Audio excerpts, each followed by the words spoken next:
આણંદ જિલ્લામાં આવેલા વલાસણ ગામની મેલડી માના ઇતિહાસની વાત કરીશું।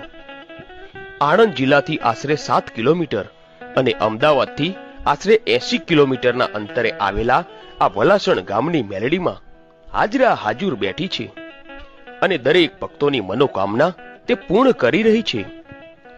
તો મિત્રો, આ વલાસણ ગામની મેલડી માના ઇતિહાસની વાત કરીએ તો એમાં 2 લોકવાયકા પ્રચલિત છે।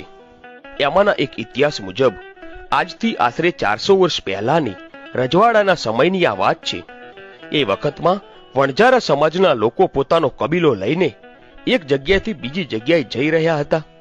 એવામાં ફરતા ફરતા હાલના આ વલાસણ ગામની ધરતી પર આવી પહોંચ્યા અને બરોબર સાંજનો સમય થયો અને સૂર્ય આથમવાની અણી માથે હતો, એટલે તેઓ અહીં વલાસણમાં જ રાતવાસો કરવા રોકાઈ ગયા। કહેવાય છે કે આ વણઝારા સમાજનો કબીલો પોતાની